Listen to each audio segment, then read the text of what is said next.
Good morning. നമ്മളിന്ന് ജോഗ്രഫിയാണ് എടുക്കാൻ പോകുന്നത്. കഴിഞ്ഞ ക്ലാസ് ചെറിയായിരുന്നല്ലോ എടുത്ത് അല്ലേ. അപ്പം നാഷണൽ ഇൻകം അല്ലെങ്കിൽ ദേശീയ വരുമാനം എന്ന് പറയുന്ന ചാപ്റ്ററാണ്. അപ്പോൾ അതിൽ നിന്ന് എന്ത് ചെയ്തിരുന്നു, നമ്മൾ എക്സാമിനൊരു ക്വസ്റ്റ്യൻ തന്നിരുന്നു. അപ്പോൾ നമ്മൾ എടുത്ത് തുടങ്ങിയിരുന്നു. അപ്പോൾ അതിൻ്റെ ബാക്കിയാണ് ഇന്ന് എടുക്കാൻ പോകുന്നത്. പിന്നെ ക്ലാസ്സിൻ്റെ ഒക്കെ ഞാൻ എന്ത് ചെയ്യാറുണ്ട്, ക്വസ്റ്റ്യൻ തരാറുണ്ട്. അപ്പോൾ അത് ഇന്ന് മുതൽ നിങ്ങളോട് ആസിഫ് സാറോ ആഷിഖ് സാറോ പറയും, എനിക്ക് നേരിട്ട് അയക്കണ്ട. കാരണം നിങ്ങളെല്ലാവരും കൂടെ എനിക്ക് അയക്കുമ്പോഴേ എനിക്ക് വേറെ ഒരുപാട് മെസ്സേജുകൾ വരുമ്പോൾ ഒരു പക്ഷേ രണ്ടും കൂടെ ക്ലാഷായി എനിക്ക് നോക്കാൻ കഴിഞ്ഞോളണമെന്നില്ല. അപ്പോൾ നിങ്ങളോട് പറയും, ഗ്രൂപ്പിൽ പറഞ്ഞിട്ടുണ്ടാവും, ആസിഫ് സാറിനാണോ ആഷിഖ് സാറിനാണോ ആർക്കാന്ന് വെച്ചാൽ അവർക്ക് അയച്ചു കൊടുക്കുക. അവരെല്ലാം കൂടെ കൺസോൾട്ടേറ്റ് ചെയ്തിട്ട് എനിക്ക് അയച്ചു തരും. അപ്പോൾ എന്താണെന്ന് വെച്ചാൽ എനിക്ക് അവരുടെ ആ ഒരു പേജിൽ മാത്രം കയറി നോക്കിയാൽ മതിയല്ലോ. അതാകുമ്പോൾ എനിക്ക് നോക്കാനും എളുപ്പമാണ്. എന്നിട്ട് ഞാൻ മൊത്തത്തിൽ നിങ്ങൾ എഴുതുന്നതിൽ എന്തെങ്കിലും മാറ്റം വരുത്തേണ്ടതുണ്ടോ തുടങ്ങിയ കാര്യങ്ങളൊക്കെ ഗ്രൂപ്പിൽ എന്ത് ചെയ്യുന്നുണ്ട് ഒന്ന് പറയുന്നുണ്ട്. ഓക്കെ, ഇന്ന് രാത്രി ഒക്കെ ആയിട്ട് തന്നെ ഗ്രൂപ്പ് പറയുന്നുണ്ട്. പിന്നെ നിങ്ങളുടെ എക്സാമിനേഷൻ പേപ്പറൊക്കെ ഞാൻ നോക്കി കൊടുത്തിട്ടുണ്ട്. അപ്പോൾ ഒരു 5 മാർക്ക് മുതൽ 19 മാർക്ക് വരെ കിട്ടിയ കുട്ടികളുണ്ട്. അപ്പോൾ ഞാൻ മാർക്കൊന്നും വെച്ച ആളുകളെ കമ്പയർ ചെയ്യല്ല. പക്ഷേ നിങ്ങൾ വിചാരിച്ചാൽ ഈസി ആയിട്ട് മാർക്ക് വാങ്ങാൻ പറ്റുന്നൊരു വിഷയമാണ് സോഷ്യൽ എന്ന് പറയുന്നത്. അപ്പോൾ ഒരു ആത്മവിശ്വാസത്തോട് കൂടിയിട്ട് പഠിക്കുക. എന്നാൽ മാർക്ക് കിട്ടും. മനസ്സിലാക്കി പഠിക്കുക. എന്തെങ്കിലും ഡൗട്ട് ഉണ്ടെങ്കിൽ നിങ്ങൾ ചോദിക്കുക. ഓക്കെ, അപ്പോൾ നമുക്ക് എന്ത് ചെയ്യാം, നേരിട്ട് എന്നാൽ ക്ലാസ്സിലോട്ട് പോകാം. ഓക്കെ, അപ്പോൾ ഇതാണ് നമ്മുടെ ചാപ്റ്റർ അല്ലേ, ദേശീയ വരുമാനം. ഇതിൽ നമ്മൾ ചില ഭാഗങ്ങൾ എന്താണ് ദേശീയ വരുമാനം എന്ന് പറഞ്ഞിരുന്നു അല്ലേ, എന്തിനാണ് ദേശീയ വരുമാനം കണക്കാക്കുന്നത് തുടങ്ങിയ കാര്യങ്ങൾ പറഞ്ഞിരുന്നു അല്ലേ. അതിനുശേഷം ദേശീയ വരുമാനത്തിൻ്റെ ചില പ്രധാന ആശയങ്ങൾ, ഓക്കെ, ചില ഇമ്പോർട്ടൻ്റ് കോൺസെപ്റ്റ്സ് എന്ന രീതിയിൽ ഗ്രോസ് നാഷണൽ പ്രൊഡക്റ്റ് അല്ലെങ്കിൽ മൊത്ത ദേശീയ ഉൽപ്പന്നം GNP എന്താണെന്നും ഒക്കെ നമ്മൾ പറഞ്ഞിട്ടുണ്ട്. പക്ഷെ ഞാൻ എന്ത് ചെയ്യാണ്, ഇത് മുതലൊരു പുതിയ ഭാഗമാണെന്നുള്ളതുകൊണ്ട് ഇത് മുതലൊന്ന് പറഞ്ഞു പോവാം എന്നാണ് വിചാരിക്കുന്നത്. വലിയൊരു ഗ്യാപ്പ് വന്നില്ലേ, അപ്പോൾ അതുകൊണ്ട് അപ്പോൾ നമുക്ക് എന്ത് ചെയ്യാം, ഇത് മുതൽ നോക്കി തുടങ്ങാം. അതിലേറ്റവും ഇമ്പോർട്ടൻ്റ് ആയിട്ടുള്ള ഭാഗം മാത്രമേ ഞാൻ എന്ത് ചെയ്യുള്ളൂ പറയുള്ളൂ. അത് മതി, അങ്ങനെ പഠിച്ചാൽ മതിയല്ലോ. മറ്റേതെല്ലാം കൂടെ പറഞ്ഞിട്ട് നിങ്ങൾക്കൊന്നും തലയിൽ നിൽക്കില്ല, ഒരുപാട് പഠിച്ച പോലെ തോന്നും ചെയ്യും, എക്സാമിനൊന്നും കിട്ടാത്ത അവസ്ഥ വരും. ഓക്കെ, അപ്പോൾ നമുക്ക് എന്താണ് മൊത്ത ദേശീയ ഉൽപ്പന്നം എന്ന് നോക്കാം. മൊത്ത ദേശീയ ഉൽപ്പന്നം എന്ന് പറയുമ്പോൾ ആ പേര് തന്നെ ഉണ്ടല്ലേ, മൊത്തത്തിലുള്ള അല്ലെങ്കിൽ ഗ്രോസ് ആയിട്ടുള്ള. ഓക്കെ, അപ്പോൾ ഗ്രോസ് നാഷണൽ പ്രൊഡക്റ്റ്.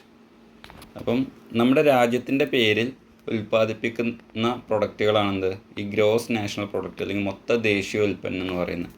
ഇപ്പോൾ രാജ്യത്തിൻ്റെ പേരെന്ന് പറയുമ്പം ഒരു ഇന്ത്യൻ കമ്പനി ഇന്ത്യയിൽ വർക്ക് ചെയ്ത് ഉണ്ടാക്കുന്ന ലാഭവും അതുപോലെ തന്നെ ഒരു ഇന്ത്യൻ കമ്പനി വേറെ ഏതെങ്കിലും രാജ്യത്ത് അമേരിക്കയിൽ വർക്ക് ചെയ്ത് ഉണ്ടാക്കുന്ന ലാഭവും അല്ലെങ്കിൽ അതിൻ്റെ അളവും എന്ത് ചെയ്യും, നമ്മൾ മൊത്ത ദേശീയ ഉൽപ്പന്നത്തിൽ കൂട്ടും.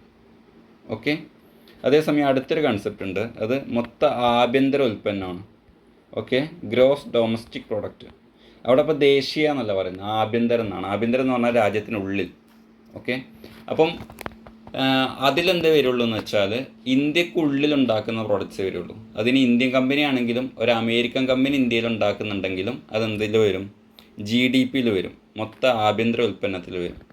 അതേസമയം GNPയിൽ വരുമോ, GNPയിൽ എന്ത് ചെയ്യില്ല, ഒരു അമേരിക്കൻ കമ്പനി അല്ലെങ്കിൽ ഒരു ഇന്ത്യൻ കമ്പനി അമേരിക്കയിൽ ഉണ്ടാക്കുന്ന എന്ത് ചെയ്യില്ല, കണക്ക് കൂട്ടില്ല. ഏതിൽ, GNPയിൽ അല്ലെങ്കിൽ മൊത്ത ദേശീയ ഉൽപ്പന്നത്തിൽ. ഇന്ത്യൻ കമ്പനി മറ്റേ ഉണ്ടാക്കുന്നത് എന്തേ ഉള്ളൂ, കണക്ക് കൂട്ടുള്ളൂ. ഞാൻ പറഞ്ഞൊന്നും കൂടെ വ്യക്തമാക്കാം, സിമ്പിളാണ് കാര്യം. എനിക്ക് തന്നെ ചിലപ്പോൾ മാറിപ്പോയെന്നൊരു സംശയമുണ്ട്. ഇപ്പോൾ മൊത്ത ദേശീയ ഉൽപ്പന്നം എന്ന് പറയുന്ന സമയത്ത് അവിടെ ദേശീയം എന്നുള്ളതാണ് അല്ലെങ്കിൽ നാഷണൽ എന്നുള്ളതാണ്. അപ്പോൾ ഒരു ഇന്ത്യൻ കമ്പനി ഇന്ത്യയിലുണ്ടാക്കുന്ന ഉൽപ്പാദനവും അല്ലെങ്കിൽ ഇന്ത്യത്തെ പ്രൊഡക്ഷനും വേറെ രാജ്യത്തെ പ്രൊഡക്ഷൻ, ഓക്കെ, വേറെ ഫോറിൻ കൺട്രിയിലുള്ള പ്രൊഡക്ഷൻ എന്ത് ചെയ്യും, മൊത്ത ദേശീയ ഉൽപ്പന്നത്തിൽ കൂട്ടും. അതേസമയം മൊത്ത ആഭ്യന്തര ഉൽപ്പന്നത്തിൽ എന്ത് ചെയ്യില്ല, ഒരു ഇന്ത്യൻ കമ്പനി പുറത്ത് പ്രൊഡ്യൂസ് ചെയ്യുന്ന കൂട്ടില്ല, ഇന്ത്യക്കകത്ത് പ്രൊഡ്യൂസ് ചെയ്യുന്ന കൂട്ടുള്ളൂ. ഓക്കെ, മനസ്സിലായില്ലേ. അതേസമയം ഇപ്പോൾ ഒരു അമേരിക്കൻ കമ്പനി ഇന്ത്യക്കുള്ളിൽ പ്രൊഡ്യൂസ് ചെയ്യേണ്ടിയിരിക്കുള്ളൂ, എന്തെങ്കിലും പ്രൊഡക്ഷൻ നടത്തുന്നുണ്ട്, അത് ഇതിൽ കൂട്ടും, മൊത്ത ആഭ്യന്തര ഉൽപ്പന്നത്തിൽ കൂട്ടും, കാരണം ഇന്ത്യക്കകത്താണല്ലോ. എന്നാൽ സമയം അത് എന്തിൽ കൂട്ടില്ല, മൊത്ത ദേശീയ ഉൽപ്പന്നത്തിൽ കൂട്ടില്ല, കാരണം ഇന്ത്യൻ കമ്പനി അല്ല എന്നതുകൊണ്ട്. ഇതാണ് അതിലുള്ള വ്യത്യാസം. ഇത്രയേ ഉള്ളൂ, ഇത് പറഞ്ഞു പോകാം. ഓക്കെ, രാജ്യത്ത് ഉൽപ്പാദിപ്പിക്കുന്ന അന്തിമ ഉൽപ്പന്നങ്ങളുടെയും സേവനങ്ങളുടെയും, അതായത് ഫൈനൽ ഗുഡ്സ് ആൻഡ് സർവീസസ്, അടിസ്ഥാനത്തിലാണ് മൊത്ത ദേശീയ ഉൽപ്പന്നം കണക്കാക്കുന്നത്. അപ്പോൾ ഇവിടെ അതിന് ഉദാഹരണം പറയുന്നുണ്ട്. ഉപഭോഗത്തിനായി ലഭ്യമാക്കുന്ന ഉൽപ്പന്നമാണ് അന്തിമ ഉൽപ്പന്നം. ഉദാഹരണമായി തുണി, നൂല്, ബട്ടൺസ് എന്നീ അസംസ്കൃത വസ്തുക്കൾ ഉപയോഗിച്ച് ഷർട്ട് നിർമ്മിക്കുന്നു എന്നിരിക്കട്ടെ. ഇവിടെ ഉപയോഗത്തിനുള്ള ഷർട്ടാണ് അന്തിമ ഉൽപ്പന്നം. മനസ്സിലായില്ലേ?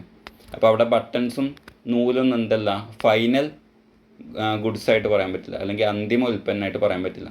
ഇതൊക്കെ കൂടെ ഉപയോഗിച്ചുണ്ടാക്കുന്ന ഷർട്ടാണെന്ത് അന്തിമ ഉൽപ്പന്നം. അപ്പോൾ അതുപോലെയുള്ള ഫൈനലായിട്ടുള്ള അല്ലെങ്കിൽ പണി മുഴുവൻ തീർന്ന നമുക്ക് ഉപഭോഗത്തിനായിട്ട് കിട്ടുന്ന അവസ്ഥയിലുള്ള വസ്തുക്കളെ മാത്രമാണ് എന്ത് പറയുക, അന്തിമ ഉൽപ്പന്നം എന്ന് പറയാം. അപ്പോൾ ഈ ഇത്തരത്തിലുള്ള അന്തിമ ഉൽപ്പന്നങ്ങളെ മാത്രമേ എന്തിൽ കൂട്ടുള്ളൂ, മൊത്ത ദേശീയ ഉൽപ്പന്നത്തിൽ കൂട്ടുള്ളൂ.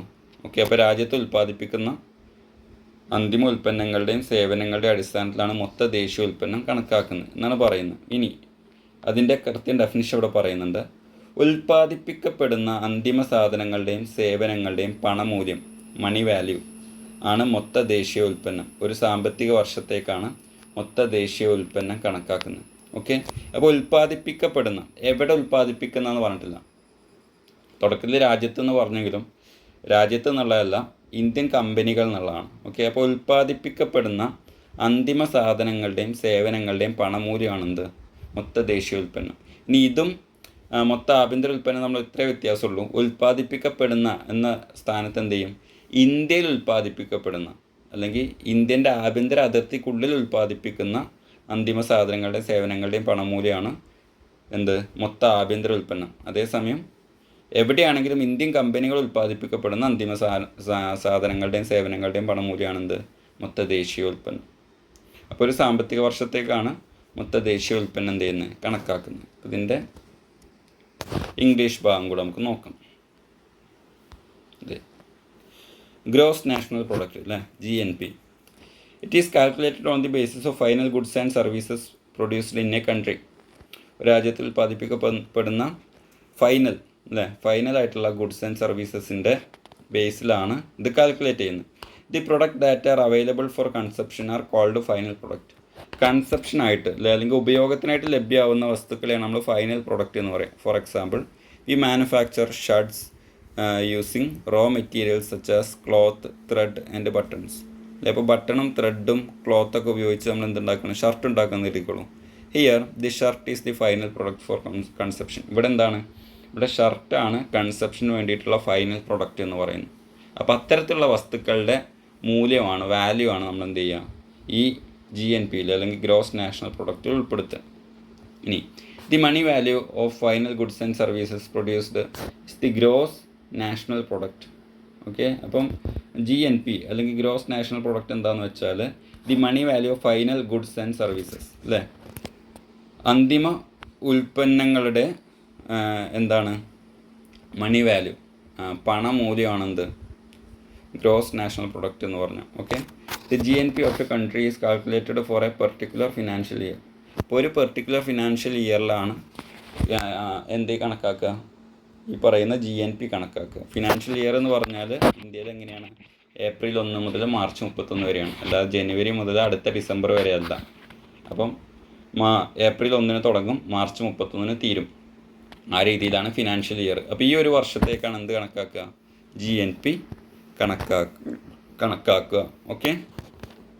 ഇനി അടുത്താണ് മൊത്ത ആഭ്യന്തര ഉൽപ്പന്നം. നമ്മൾ നേരത്തെ പറഞ്ഞു അല്ലേ, മേഖലകൾ തിരിച്ചുള്ള സാമ്പത്തിക വിശകലനത്തിന് ദേശീയ വരുമാനത്തിൻ്റെ ഏറ്റവും ഉചിതമായ ആശയമാണ് മൊത്ത ആഭ്യന്തര ഉൽപ്പന്നം. അപ്പം മേഖലകൾ തിരിച്ച്, ഇപ്പം കാർഷിക മേഖലയിൽ നിന്ന് എത്രയാണ്, സേവന മേഖലയിൽ നിന്ന് എത്രയാണ്, മറ്റ് വ്യവസായ മേഖലയിൽ നിന്ന് എത്രയാണ്, ഇങ്ങനെ മേഖലകൾ തിരിച്ച് നമ്മുടെ ദേശീയ വരുമാനം കണക്കാക്കാൻ ഏറ്റവും ഉചിതം അല്ലെങ്കിൽ ഏറ്റവും എളുപ്പം എന്ന് പറയുന്നത് എന്ത് വെച്ചിട്ടാണ്, മൊത്ത ആഭ്യന്തര ഉൽപ്പന്നം വെച്ചിട്ടാണ്.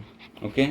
അപ്പം ഒരു സാമ്പത്തിക വർഷത്തിൽ രാജ്യത്തിൻ്റെ ആഭ്യന്തര അതിർത്തിക്കുള്ളിൽ ഉൽപ്പാദിപ്പിക്കപ്പെടുന്ന സാധനങ്ങളുടെയും സേവനങ്ങളുടെയും ആകെ പണമൂല്യമാണ് മൊത്ത ആഭ്യന്തര ഉൽപ്പന്നം. ഞാൻ നേരത്തെ പറഞ്ഞു അല്ലേ, GNP എന്താണോ അതിനോട് കൂടെ ഒരു രാജ്യത്തിൻ്റെ അതിർത്തിക്കുള്ളിൽ എന്ന് ചേർത്താൽ എന്തായി, മൊത്ത ആഭ്യന്തര ഉൽപ്പന്നമായി.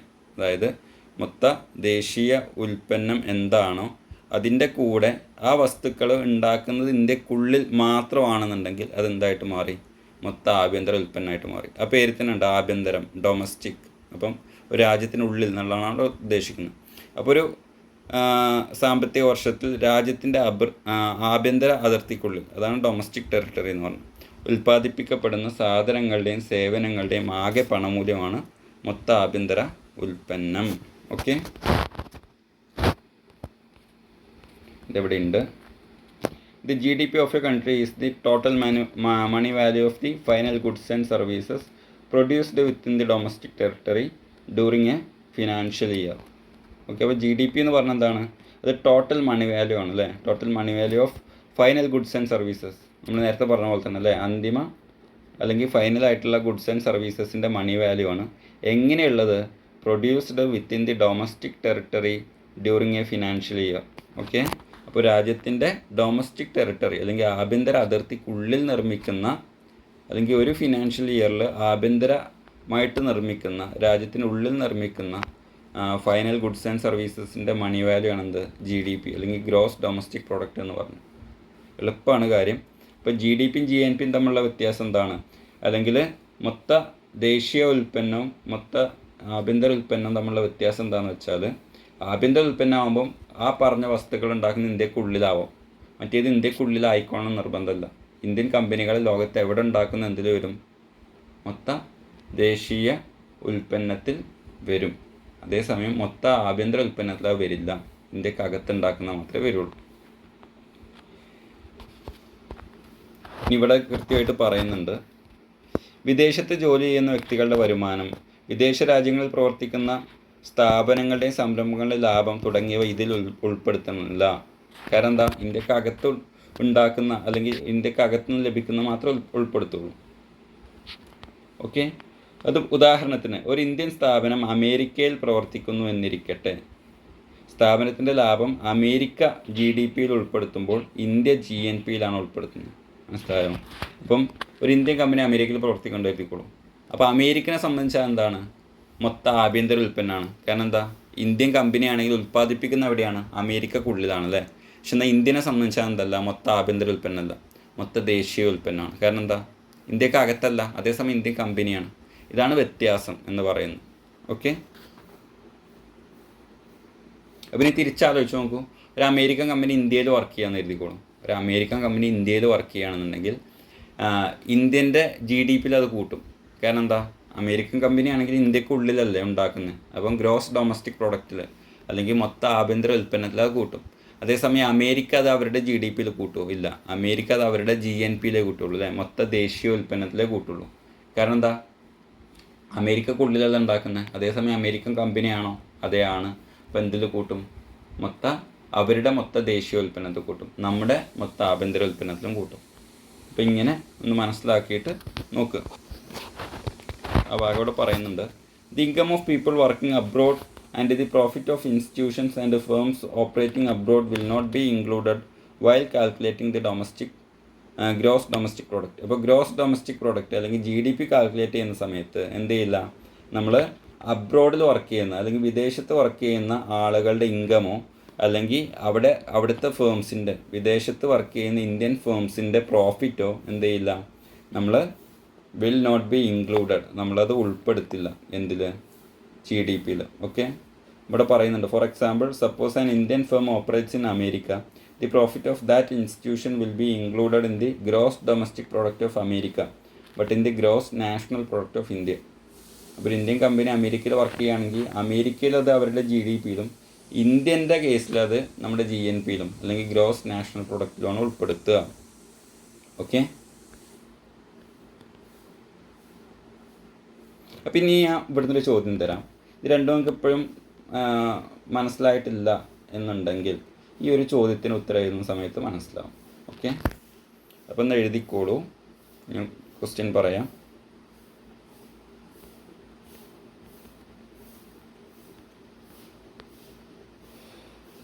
compare gross national product, compare gross national product and gross domestic product. Compare gross national product and gross domestic product. മലയാളത്തിലേ ഉള്ളൂ. മൊത്ത ദേശീയ ഉൽപ്പന്നവും മൊത്ത ആഭ്യന്തര ഉൽപ്പന്നവും തമ്മിൽ താരതമ്യപ്പെടുത്തുക. മൊത്ത ദേശീയ ഉൽപ്പന്നവും മൊത്ത ആഭ്യന്തര ഉൽപ്പന്നവും താരതമ്യപ്പെടുത്തുക. അപ്പോൾ അവിടെ എഴുതേണ്ടതാണ് എന്താണ് തമ്മിലുള്ള വ്യത്യാസം. രണ്ടും എന്താണ്? ഫൈനൽ ഗുഡ്സ് ആൻഡ് സർവീസസിൻ്റെ അല്ലെങ്കിൽ അന്തിമ ഉൽപ്പന്നങ്ങളുടെ മണി വാല്യൂ ആണ് അല്ലേ, പണമൂല്യമാണ്. പക്ഷേ ഒന്ന് ഇന്ത്യൻ കമ്പനികളുടെ പണമൂല്യമാണ്, ഒന്ന് ഇന്ത്യക്കകത്തുണ്ടാക്കുന്ന പ്രൊഡക്ഷൻ്റെ പണമൂല്യമാണ്. ഇതാണ് വ്യത്യാസം. അപ്പോൾ ഒന്ന് മനസ്സിലാക്കിയിട്ട് അങ്ങനെ എഴുതുക. ഓക്കെ. ഇനി അടുത്ത കൺസെപ്റ്റ് നമുക്ക് നോക്കാം. അറ്റ ദേശീയ ഉൽപ്പന്നം നെറ്റ് നാഷണൽ പ്രൊഡക്റ്റ്. ഓക്കെ. അപ്പോൾ നമ്മൾ മൊത്തത്തിലുള്ള ദേശീയ ഉൽപ്പന്നം എന്താണെന്ന് പറഞ്ഞു അല്ലേ. ഒരു ഇന്ത്യൻ കമ്പനി ഉണ്ടാക്കുന്ന ഫൈനൽ ഗുഡ്സ് ആൻഡ് സർവീസസിൻ്റെ അല്ലെങ്കിൽ അന്തിമ ഉൽപ്പന്നങ്ങളുടെ സേവനങ്ങളുടെയും മണി വാല്യൂ ആണെന്ത്? മൊത്ത ദേശീയ ഉൽപ്പന്നം എന്ന് പറഞ്ഞാൽ. എന്നാൽ അറ്റ ദേശീയ ഉൽപ്പന്നം, നെറ്റ് എന്ന് പറഞ്ഞാൽ അതിന് ചില കാര്യങ്ങൾ ഒഴിവാക്കാനുണ്ടാകും. അത് ഒഴിവാക്കിയിട്ട് അവസാനം നമുക്ക് എത്ര കിട്ടും എന്നതാണ്. ഒരു കമ്പനി ഒരു കടയുണ്ടെന്നുണ്ടെങ്കിൽ ആ കടയിൽ ഒരു ദിവസം എന്തുണ്ട്, 1000 രൂപ ലാഭം ഉണ്ടെന്ന് എഴുതിക്കോളും. അതാണ് മൊത്തത്തിലുള്ള ലാഭം. പക്ഷേ ശരിക്കും ലാഭം അത്ര ഉണ്ടാവില്ല. ആ 1000 രൂപ ലാഭത്തിന് കറണ്ട് ബില്ല് പോവും അല്ലേ, ജോലിക്കാരുടെ ശമ്പളം ചിലപ്പോൾ പോവും. ഇതൊക്കെ കഴിച്ച് ചിലപ്പോൾ 500 രൂപ ഉണ്ടാവുള്ളൂ. അപ്പോൾ ഈ 1000 രൂപ എന്ന് പറയുന്നതാണ് മൊത്തത്തിലുള്ള ലാഭം. 500 രൂപ, അതായത് ചിലവൊക്കെ കഴിച്ച് ബാക്കി വരുന്ന 500 രൂപയാണെന്ത്? അറ്റ ലാഭം അല്ലെങ്കിൽ നെറ്റ് പ്രോഫിറ്റ് എന്ന് പറയുന്നത്. ആ വ്യത്യാസമാണ് ഇവിടെ ഉള്ളത്. അപ്പോൾ ഇവിടെ ഈ മാർക്ക് ചെയ്ത മുതൽ നോക്കിയാൽ മതി. യന്ത്ര സാമഗ്രികളും മറ്റ് സാധനങ്ങളുമൊക്കെ ഉപയോഗിക്കുമ്പോൾ പഴക്കം കൊണ്ട് തേയ്മാനം സംഭവിക്കുന്നു. ഈ തേയ്മാനം പരിഹരിക്കാനാവശ്യമായ ചെലവിനെ തേയ്മാന ചെലവ് എന്ന് വിശേഷിപ്പിക്കുന്നു. അതായത് ഇപ്പോൾ ഇവിടെ ഒരു എക്സാമ്പിൾ പറയുന്നുണ്ട്. ഒരു കമ്പ്യൂട്ടർ അല്ലേ, ഒരു കമ്പ്യൂട്ടർ നമ്മളിപ്പോൾ ഒരു 50,000 രൂപക്ക് വാങ്ങിയെന്ന് കരുതിക്കോളും. നമ്മൾ അടുത്ത വർഷം കൊടുക്കുമ്പോൾ നമുക്ക് 50,000 കിട്ടില്ല അല്ലേ. അല്ലെങ്കിൽ ഇപ്പോൾ നമ്മളൊരു സ്കൂട്ടർ എടുത്തു, ഒരു 50,000 രൂപയ്ക്ക് ഒരു സ്കൂട്ടർ എടുത്തു. അടുത്ത വർഷം കൊടുക്കുമ്പം ആ സ്കൂട്ടറിന് 50,000 കിട്ടുമോ? ഇല്ല, 40,000 അല്ലെങ്കിൽ അതിൻ്റെ കുറഞ്ഞ വിലയെ കിട്ടുള്ളൂ. കാരണം എന്താ? അതിൽ ചില തേയ്മാനങ്ങൾ സംഭവിച്ചിട്ടുണ്ട് അല്ലേ. അതിൻ്റെ പെയിൻറ്റ് മങ്ങിയിട്ടുണ്ടാവും, അതിൻ്റെ സ്പെയർ പാർട്സിനൊക്കെ പഴക്കം വന്നിട്ടുണ്ടാവും. അപ്പോൾ ഈ വിലയൊക്കെ കുറച്ചിട്ടാണ് നമുക്ക് എന്ത് ചെയ്യുക, കിട്ടുക. ഇതിനെയാണ് നമ്മൾ തേയ്മാന ചെലവ് എന്ന് പറയും. അത് പഴക്കം കൊണ്ട് തേയ്മാനം സംഭവിക്കുന്നു. ഈ തേയ്മാനം പരിഹരിക്കാൻ ആവശ്യമായ ചെലവിനെ തേയ്മാന ചെലവെന്ന് പറയുന്നു. അപ്പം ഈ വണ്ടിയിൽ ഒരു 10-15,000 രൂപ മുടക്കിയാലേ ആ പുതിയ വണ്ടിയുടെ അവസ്ഥയ്ക്ക് എത്തുള്ളായിരിക്കും. ഓക്കെ. അപ്പോൾ ആ 10,000 രൂപ എന്ന് പറയുന്നതാണെന്ത്? തേയ്മാന ചെലവ് പരിഹരിക്കാൻ ആവശ്യമായിട്ടുള്ള ചെലവെന്ന് പറയുന്നു. ഓക്കെ. അപ്പം ഈ തേയ്മാനം പരിഹരിക്കാൻ ആവശ്യമായിട്ടുള്ള ചെലവിനെ തേയ്മാന ചെലവ് എന്ന് പറയുന്നു. അപ്പോൾ ദേശീയ വരുമാനം കണക്കാക്കുമ്പോൾ ഇത്തരം തേയ്മാന ചെലവുകൾ കണക്കാക്കാറുണ്ട് അല്ലെങ്കിൽ പരിഗണിക്കാറുണ്ട്. അപ്പോൾ മൊത്ത ദേശീയ ഉൽപ്പന്നത്തിൽ നിന്ന് തേയ്മാന ചെലവ് കുറക്കുമ്പോൾ ലഭ്യമാകുന്നതാണ് എന്ത്? അറ്റ ദേശീയ ഉൽപ്പന്നം എന്ന് പറയുന്നത്. ഓക്കെ. അപ്പോൾ മൊത്ത ദേശീയ ഉൽപ്പന്നത്തിൽ നിന്ന് തേയ്മാന ചെലവ് നമ്മൾ കുറക്കും.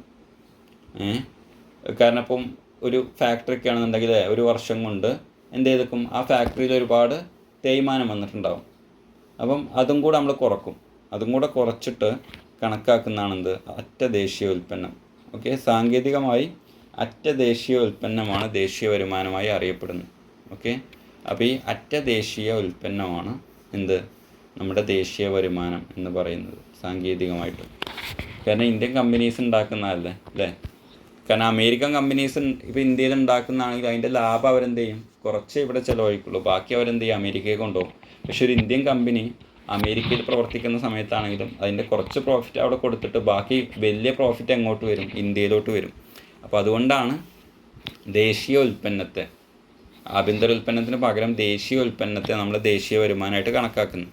അതിൽ തന്നെ അറ്റ ദേശീയ വരുമാനമാണ് ശരിക്കും നമ്മുടെ ദേശീയ വരുമാനം എന്ന് പറയാൻ പറ്റുക. അതായത് മൊത്ത ദേശീയ ഉൽപ്പന്നത്തിൽ നിന്ന് എന്ത് കുറക്കും, നമ്മൾ തേയ്മാന ചെലവ് കുറക്കും.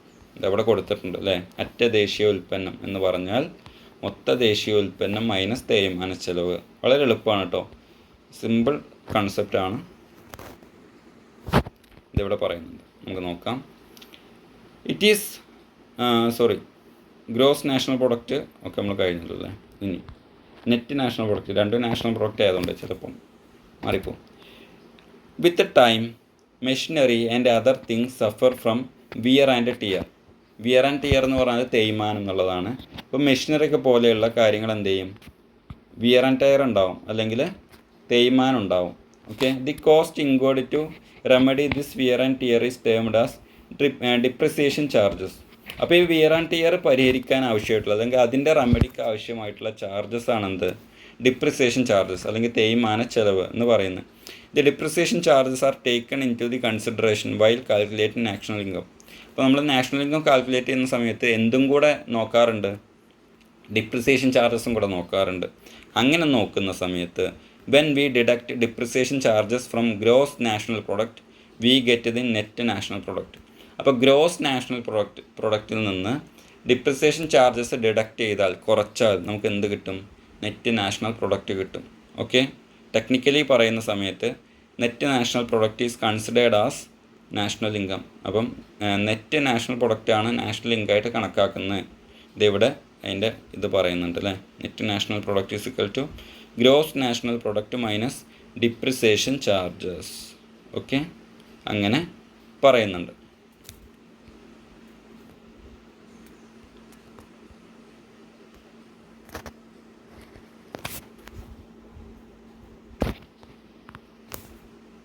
പിന്നെ നമുക്ക് എന്ത് ചെയ്യാം, അടുത്ത ഭാഗം നോക്കാം. സിമ്പിൾ ചെറിയൊരു ഭാഗമാണ്. പ്രതിശീർഷ വരുമാനം അല്ലെങ്കിൽ പെർ ക്യാപിറ്റ ഇൻകം. ദേശീയ വരുമാനത്തെ രാജ്യത്തെ മൊത്തം ജനസംഖ്യ കൊണ്ട് ഹരിക്കുമ്പോൾ കിട്ടുന്നതാണ് പ്രതിശീർഷ വരുമാനം അല്ലെങ്കിൽ ആളോഹരി വരുമാനം. ഓക്കെ, അപ്പോൾ രാജ്യത്തിൻ്റെ മൊത്തം വരുമാനത്തെ നമ്മൾ എന്ത് ചെയ്തു, ആ രാജ്യത്തെ ജനസംഖ്യ കൊണ്ട് അങ്ങോട്ട് ഹരിച്ചു. അപ്പോൾ നമുക്ക് എന്ത് കിട്ടും, പ്രതിശീർഷ വരുമാനം കിട്ടും, അല്ലെങ്കിൽ ആളോഹരി വരുമാനം കിട്ടും, അല്ലെങ്കിൽ ഓരോരുത്തർക്കും എത്ര വരുമാനം ഉണ്ടെന്ന് കിട്ടും. ഇപ്പോൾ ഫോർ എക്സാമ്പിൾ ഒരു വീട്ടിൽ എന്ത് ചെയ്തു, ഒരു കുടുംബത്തിൻ്റെ വരുമാനം 50,000 രൂപയാണെന്ന് കരുതിക്കോളൂ. ആ വീട്ടിൽ 5 പേരുണ്ട്. അപ്പോൾ അവിടുത്തെ ആളോഹരി വരുമാനം എത്രയാണെന്ന് ചോദിച്ചാൽ എത്രയാണ്, ഈ 50,000-നെ 5 കൊണ്ടിട്ട് ഹരിച്ചാൽ മതി. അപ്പോൾ 10,000 കിട്ടും. അപ്പോൾ ഓരോരുത്തർക്ക് 10,000 രൂപ വരുമാനം ഉണ്ടെന്ന് പറയാൻ പറ്റും. അത് ആവറേജാണ്. ചിലപ്പം ഒരാൾക്ക് ചിലപ്പോൾ വരുമാനം ഉണ്ടാവില്ല, ഒരാൾക്ക് 20,000 ഉണ്ടാവും അല്ലേ, ഒരാൾക്ക് 15,000 ആയിരിക്കും. പക്ഷെ മൊത്തം ആവറേജ് നോക്കുന്ന സമയത്ത് എന്ത് കിട്ടും, 10,000 എന്ന് കിട്ടും. അപ്പോൾ ഈ 10,000 ആ കുടുംബത്തിൻ്റെ ആളോഹരി വരുമാനം എന്ന് പറഞ്ഞ പോലെ എന്ത് ചെയ്യും, നമുക്ക് രാജ്യത്തിൻ്റെ ആളോഹരി വരുമാനം കിട്ടാൻ ആ രാജ്യത്തെ മൊത്തം വരുമാനത്തെ അതിൻ്റെ ജനസംഖ്യ കൊണ്ട് എന്ത് ചെയ്താൽ മതി, ഹരിച്ചാൽ മതി. രാജ്യങ്ങളെ തമ്മിൽ താരതമ്യം ചെയ്യാനും രാജ്യങ്ങളുടെ സാമ്പത്തിക നില മനസ്സിലാക്കാനും പ്രതിശീർഷ വരുമാനം സഹായിക്കുന്നു. അപ്പോൾ പ്രതിശീർഷ വരുമാനം അല്ലെങ്കിൽ ആളോഹരി വരുമാനം കൂടുതലാണെങ്കിൽ എന്ത് മനസ്സിലായി, ആ രാജ്യത്ത് അത്യാവശ്യം എന്തുണ്ട്, വളർച്ചയുണ്ട് അല്ലേ, ആളുകൾക്ക് പണിയുണ്ട് എന്നൊക്കെ മനസ്സിലാക്കാൻ പറ്റും. അതേസമയം ആളോഹരി വരുമാനം കുറവാണെങ്കിലോ ആ രാജ്യത്തിൻ്റെ സാമ്പത്തിക സ്ഥിതി മോശമാണെന്ന് മനസ്സിലാക്കാൻ പറ്റും. ഇവിടെ പറയുന്നുണ്ട് പ്രതിശീർഷ വരുമാനം ഈസ് ഈക്വൽ ടു ദേശീയ വരുമാനം ഹരിക്കണം ആകെ ജനസംഖ്യ. ഓക്കെ, ഇപ്പോൾ ഇന്ത്യൻ്റെ വരുമാനം 100 കോടി എന്ന് എഴുതിക്കോളും. ഇന്ത്യയിൽ 100 കോടി ജനങ്ങളുണ്ട് അല്ലേ. അപ്പോൾ ഹരിച്ച എത്ര കിട്ടും, 1 കിട്ടുക. അപ്പോൾ 1 രൂപയാണെന്ന് കിട്ടും. ഓക്കെ, 1 രൂപ എന്നല്ല, അപ്പോൾ അത് ഹരിക്കുന്ന സമയത്ത് കിട്ടും. ഇപ്പോൾ ഖത്തറൊക്കെ പോലുള്ള രാജ്യങ്ങളാണ് ലോകത്ത് ഏറ്റവും കൂടുതൽ ആളോഹരി വരുമാനമുള്ളത്. കാരണം എന്താ, അവർക്ക് ഒരുപാട് എന്തുണ്ട്, സമ്പത്തുണ്ട് അല്ലെങ്കിൽ വരുമാനമുണ്ട്. അതേസമയം ചെറിയ രാജ്യമാണ് ഇതാണ്. അപ്പോൾ എന്ത് ചെയ്യും, അവരുടെ ആളോഹരി വരുമാനം കൂടും. ഇന്ത്യൻ്റെ പ്രശ്നം എന്താ, വരുമാനമൊക്കെ ഒരുപാടുണ്ട് പക്ഷെ അത്രയും കൂടുതൽ ജനങ്ങളുണ്ട് അല്ലേ. അപ്പോൾ അങ്ങനെ ഹരിക്കുന്ന സമയത്ത് വരുമാനം കുറയും. ഈ ഭാഗം കൂടെ നമുക്കൊന്ന് നോക്കാം. Per capita income. When we divide the national income by population we get per capita income. അപ്പോൾ നമ്മൾ നാഷണൽ ഇൻകത്തെ പോപ്പുലേഷൻ കൊണ്ട് ഡിവൈഡ് ചെയ്താൽ നമുക്ക് എന്ത് കിട്ടും, പെർ ക്യാപിറ്റ ഇൻകം കിട്ടും. Okay, it helps to know the economic position of country and to compare it with other countries. ഇപ്പോൾ രാജ്യത്തിൻ്റെ എക്കണോമിക് പൊസിഷൻ മനസ്സിലാക്കി അല്ലെങ്കിൽ സാമ്പത്തിക സ്ഥിതി മനസ്സിലാക്കാനും മറ്റ് രാജ്യങ്ങളുമായിട്ട് അത് കമ്പയർ ചെയ്യാനും എന്ത് സഹായിക്കും, പെർ ക്യാപിറ്റ ഇൻകം സഹായിക്കും. പെർ ക്യാപിറ്റ ഇൻകം എന്ന് പറഞ്ഞാൽ ഇത്രയേ ഉള്ളൂ അല്ലേ, national income divided by total population. Okay, ഇനി ഇവിടുത്തെ ഒരു ചോദ്യം കൂടെ തരാം ഞാൻ. ഓക്കെ, എഴുതിക്കോളൂ, എന്നിട്ട് നമുക്ക് ഇന്നത്തെ നിർത്താം. കാരണം ഇനി അങ്ങോട്ട് പറയുന്ന വേറെ ഭാഗമാണ് ഹൗ ടു കാൽക്കുലേറ്റ് അപ്പോൾ അതെന്ത് ചെയ്യണം, അതിലൊരു 3-4 മെത്തേഡ് പറയുന്നുണ്ട്. അതൊക്കെ നമുക്ക് നെക്സ്റ്റ് ക്ലാസ് പറയില്ലെങ്കിൽ പകുതി വെച്ച് നിർത്തേണ്ടി വരും. അപ്പോൾ എന്നൊരു question എഴുതിക്കോളൂ. What you mean by net national product? What you mean by net national product? ഇതാണ് question. Okay, what you mean by net national product. Malayalam എത്രയേ ഉള്ളൂ? അറ്റ ദേശീയ ഉൽപ്പന്നം എന്നതുകൊണ്ട് എന്താണ് ഉദ്ദേശിക്കുന്നത്? അറ്റ ദേശീയ ഉൽപ്പന്നം എന്നതുകൊണ്ട് എന്താണ് ഉദ്ദേശിക്കുന്നത്? ഓക്കെ, അറ്റ ദേശീയ ഉൽപ്പന്നം എന്നതുകൊണ്ട് എന്താണ് ഉദ്ദേശിക്കുന്നത്? അപ്പം ഇന്നത്തെ ക്ലാസ് ഇത്രയേ ഉള്ളൂ. നിങ്ങൾക്ക് മനസ്സിലായി എന്ന് വിശ്വസിക്കുന്നു. സംശയങ്ങളുണ്ടെങ്കിൽ എന്ത് ചെയ്യണം, ചോദിക്കണം. നമുക്കപ്പോൾ എന്ത് ചെയ്യാം, അടുത്ത ക്ലാസ്സിൽ കാണാം. വർക്കിൻ്റെ കാര്യം മറക്കണ്ട. നിങ്ങൾക്ക് ആർക്കാണോ അയച്ചു കൊടുക്കാൻ പറയുന്നത് അവർക്ക് അയച്ചു കൊടുത്താൽ മതി. എനിക്ക് നേരിട്ട് അയക്കണ്ട.